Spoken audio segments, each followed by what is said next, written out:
आप और आपके साथ मैं हूं अनुजा। इस रिपोर्ट में हम बात करेंगे पूर्व सांसद बाबुल सुप्रियो के बारे में। बता दें कुछ दिनों पहले ही बाबुल सुप्रियो ने बीजेपी का दामन छोड़ दिया है, जिसके बाद से ये कयास लगाए जा रहे हैं कि बाबुल सुप्रियो किसी और पार्टी का दामन थाम सकते हैं, लेकिन अभी तक इसकी आधिकारिक पुष्टि नहीं हुई है। लेकिन अब ये देखना काफी दिलचस्प होगा कि बाबुल सुप्रियो आखिर कौन सी पार्टी को ज्वाइन करते हैं। हालांकि बाबुल सुप्रियो ये लगातार कह रहे हैं कि अब वो राजनीति में जो है वो एंट्री नहीं लेंगे, लेकिन जानकारों का कहना है कि बाबुल सुप्रियो बहुत जल्द टीएमसी का दामन थाम सकते हैं। इस रिपोर्ट में देखिए कि जानकारों का और क्या क्या कहना है। पूर्व केंद्रीय मंत्री और बीजेपी सांसद बाबुल सुप्रियो ने शनिवार को राजनीति से अलविदा कह दिया है। सुप्रियो ने अपने फेसबुक पेज पर एक पोस्ट लिखकर इस बारे में विस्तार से जानकारी दी है। वहीं बंगला भाषा में लिखी गई इस पोस्ट में बाबुल सुप्रियो ने बताया है कि वह जल्द ही लोकसभा सांसद से इस्तीफा दे देंगे और अपना सरकारी आवास खाली कर देंगे। उन्होंने लिखा है कि चलता हूं अलविदा, अपने माँ बाप, पत्नी, दोस्तों से बात करके मैं कह रहा हूं कि मैं अब राजनीति छोड़ रहा हूं। उन्होंने स्पष्ट किया है कि वह किसी अन्य राजनीतिक दल में शामिल नहीं हो रहे हैं। उन्होंने लिखा है कि मैं किसी राजनीतिक दल में नहीं जा रहा हूं। टीएमसी, कांग्रेस, सीपीआई किसी ने मुझे नहीं बुलाया है। मैं कहीं नहीं जा रहा हूं। मैं एक टीम के साथ रहने वाला खिलाड़ी हूं। वहीं बाबुल सुप्रियो ने पिछले 2 बार से पश्चिम बंगाल के आसनसोल से लोकसभा सांसद का चुनाव जीत रहे हैं और 7 जुलाई को जब मोदी सरकार ने 2 साल बाद मंत्रिमंडल का विस्तार किया तो बाबुल सुप्रियो को मंत्रिमंडल से बाहर कर दिया गया। वहीं हमेशा सिर्फ एक टीम मोहन बगान का समर्थन किया है। वहीं सिर्फ एक पार्टी बीजेपी के साथ रहा हूं। बस यही है, अब चलता हूं। मैं बहुत दिन रह लिया। मैंने किसकी मदद की है, किसको निराश किया है, ये फैसला अब लोगों को करना है। किसी को भी सामाजिक काम करने के लिए राजनीति में रहने की जरूरत नहीं है। पश्चिम बंगाल विधानसभा चुनाव में भी बाबुल सुप्रियो को पार्टी ने उम्मीदवार बनाया था, लेकिन सुप्रियो करीब 50,000 वोट के अंतर से टीएमसी के अरूप विश्वास से हार गए थे।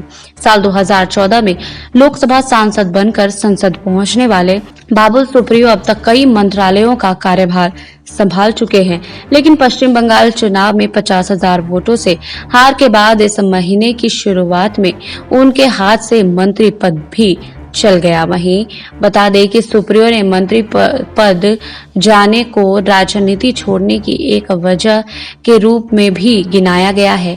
उन्होंने लिखा है कि अगर कोई पूछे कि क्या मंत्री पद हाथ से जाना राजनीति छोड़ने से जुड़ा हुआ है तो ये एक हद तक सच है, लेकिन चुनाव शुरू होने से पहले ही मेरे राज्य प्रभारियों से मतभेद थे।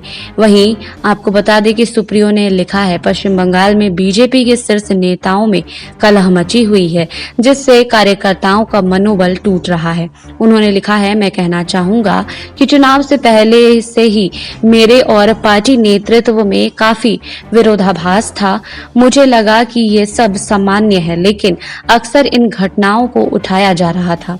इसके लिए कुछ लोग जिम्मेदार थे और भी उतना ही जिम्मेदार थे। मैंने भी एक पोस्ट लिखी थी जिसे पार्टी अनुशासन के उल्लंघन के रूप में देखा जा सकता है, लेकिन यह स्पष्ट था कि शीर्ष नेताओं में वैचारिक मतभेद सिर्फ पार्टी के लिए ही नुकसानदायक नहीं था, बल्कि जमीनी कार्यकर्ताओं का मनोबल तोड़ने के लिए भी काफी था। वहीं सुप्रियो ने कहा है कि 5 साल के अंदर बीजेपी ने पश्चिम बंगाल में एक लंबा सफर तय किया है। पहले सिर्फ वह थे, अब काफी नए नेता हैं। उन्होंने लिखा है कि आज पार्टी में कई नए और शानदार नेता हैं, कुछ युवा हैं और कुछ अनुभवी हैं। इसमें दो राय नहीं है कि उनके मार्गदर्शन में पार्टी बंगाल में बहुत आगे जाएगी। मुझे यह कहने में कोई गुरेज नहीं है कि आज पार्टी के लिए कोई एक शख्स ज्यादा अहमियत नहीं रखता और ये पूरी तरह स्पष्ट है। मुझे लगता है कि ये सही फैसला है। वहीं बाबुल सुप्रियो इससे पहले भी फेसबुक पोस्ट के जरिए मंत्रिमंडल विस्तार के दौरान बीजेपी केंद्रीय मंत्री के प्रति अपनी नाराजगी जाहिर कर चुके हैं। सुप्रियो ने पिछले महीने 7 जुलाई को पर्यावरण, वन और जलवायु परिवर्तन राज्य मंत्री के पद से इस्तीफा दे दिया था। वहीं अपने इस फैसले की सूचना देते हुए उन्होंने अपने फेसबुक पेज पर लिखा था कि उनसे इस्तीफा देने के लिए कहा गया है, लेकिन इसके कुछ देर बाद उन्होंने अपनी फेसबुक पोस्ट में परिवर्तन करते हुए लिखा कि इस्तीफा देने के लिए कहा गया, शायद ये सूचना देने का सही ढंग नहीं था। वहीं आपको बता दें कि बाबुल सुप्रियो बीजेपी का दामन छोड़ चुके हैं। अब कयास ये लगाए जा रहे हैं कि बाबुल सुप्रियो किसी और पार्टी में शामिल हो सकते हैं, लेकिन अभी तक इसकी पुष्टि नहीं हो सकी है। वहीं बता दें कि पूर्व केंद्रीय मंत्री व आसनसोल से भाजपा सांसद बाबुल सुप्रियो ने राजनीति को तो अलविदा कह दिया है, लेकिन पश्चिम बंगाल की राजनीति में हलचल तेज हो गई है।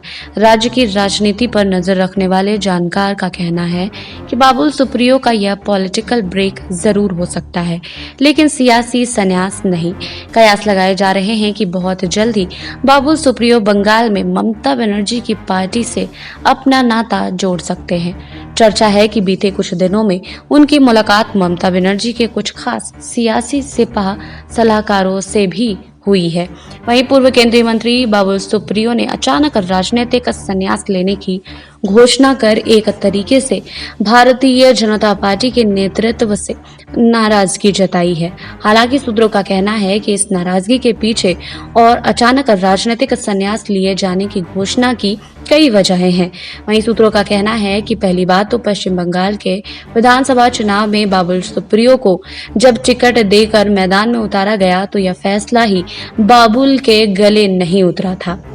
राजनीति से संन्यास की घोषणा के बाद भाजपा नेतृत्व पूर्व मंत्री और सांसद बाबुल सुप्रियो को मनाने में जुट गया है और इस क्रम में रविवार को पार्टी अध्यक्ष जेपी नड्डा की सुप्रियो के साथ 1 घंटे की अहम बैठक हुई। बैठक में नड्डा ने सुप्रियो को अपने फैसले का पुनर्विचार करने का अनुरोध किया है। सुप्रियो ने सोमवार शाम पार्टी नेतृत्व के साथ एक और बैठक होगी और इसके बाद वह संन्यास के संबंध में अंतिम फैसला करेंगे। वहीं पार्टी सूत्रों ने बताया है कि सुप्रियो की पश्चिम बंगाल में पार्टी संगठन से चल रही तकरार इसका अहम कारण है। उनकी राज्य पार्टी अध्यक्ष दिलीप घोष के साथ विधानसभा चुनाव से पहले ही अनबन चल रही है और इस बीच जब सुप्रियो को हालिया मंत्रिमंडल विस्तार में मंत्री पद से हाथ धोना पड़ा तब उन्होंने राजनीति से संन्यास लेने का मन बना लिया। पश्चिम बंगाल में भाजपा के राज्यसभा सांसद मुकुल रॉय पहले ही बगावत कर तृणमूल कांग्रेस में वापसी कर चुके हैं। अब अगर सुप्रियो लोकसभा की सदस्यता से इस्तीफा देते हैं तो पार्टी को राज्य में उपचुनाव का सामना करना पड़ेगा। उपचुनाव में अगर पार्टी सत्तारूढ़ तृणमूल कांग्रेस से पराजित हुई तो इसका असर कार्यकर्ताओं और राज्य इकाई के नेताओं के मनोबल पर पड़ेगा। वैसे भी शनिवार को उत्तर 24 परगना में हुई अहम बैठक से 3 विधायकों ने दूरी बना ली। पार्टी को आशंका है कि ये विधायक तृणमूल कांग्रेस में जा सकते हैं। आपको हमारी रिपोर्ट कैसी लगी हमें कमेंट बॉक्स में लिखिए। बाकी और खबरों के लिए जुड़े रहिए SPN 9 न्यूज के साथ।